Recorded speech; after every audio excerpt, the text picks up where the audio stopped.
విశాఖలో శ్రీరామనవమి సందర్భంగా అల్లిపురం హరిజన వీధి 33వ వార్డులో శ్రీ శ్రీ శ్రీ సీతారామాలయంలో సీతారాముల కళ్యాణం ఘనంగా జరిగింది.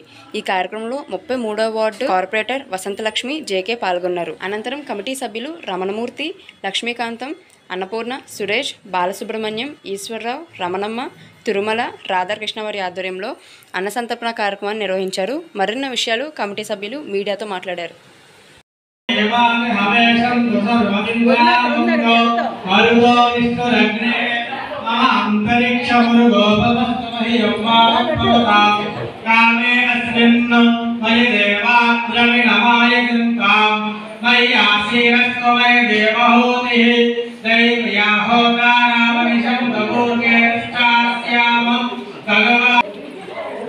సీతారామస్వామి వారి కళ్యాణ మహోత్సవం జరుగుతుంది. అల్లిపురం గ్రామం వారికి ఈరోజు కళ్యాణం జరుగుతుంది.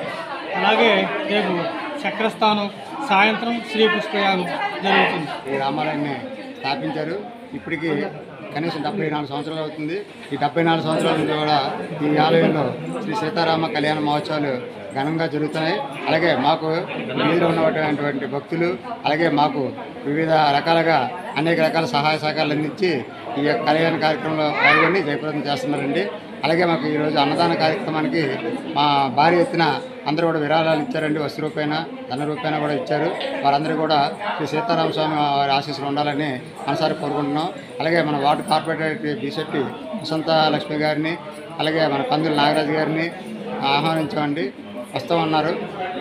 ఈ కార్యక్రమాన్ని జయప్రదం చేసినందుకు అందరికీ కూడా మా కమిటీ తరఫున ధన్యవాదాలు తెలియజేసుకుంటామండి. మధ్యాహ్నం 12 గంటలకి స్వామివారి యొక్క విందు కార్యక్రమాన్ని ఏర్పాటు చేశాం. భక్తులందరూ కూడా ఈ విందు కార్యక్రమంలో పాల్గొని స్వామివారి ప్రసాదం స్వీకరించి స్వామివారి ఆశీస్సులు పొందుతారని మరి కోరుతున్నామండి. పేరు లక్ష్మీకాంతం, 33వ వార్డు హరిజన వీధిలో నివసిస్తున్న శ్రీ కోదండరామస్వామి ఆలయంలో గత 30 సంవత్సరాల నుండి సీతారామ కళ్యాణం జరుపుకుంటున్నాము.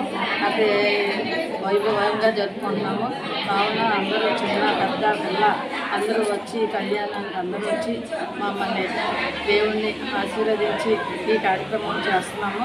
అందులోని ముఖ్యంగా మా మహిళలు, అందులో పట్నాల రామమూర్తి గారు, అలాగే కుర్రవాళ్ళు యూత్ మొత్తం అందరూ మాకు సహకరిస్తున్నారు. అందులో ఒకటి ఈ వార్డు కార్పొరేటర్ 33వ వార్డు కార్పొరేటర్ వారి దంపతులు కూడా వచ్చి ఇందులో పాల్గొన్నారు. ఈరోజు మధ్యాహ్నం మహా అన్నదాన కార్యక్రమం కూడా ఉంది. 1000 మందికి మేము చేస్తున్నాము. అలాగే ప్రతి సంవత్సరం కూడా చేస్తున్నాము. అందులో ఈ సాయంకాలం అమ్మవారికి సారీ సేవ కూడా పెడుతున్నాము. అన్ని ప్రతి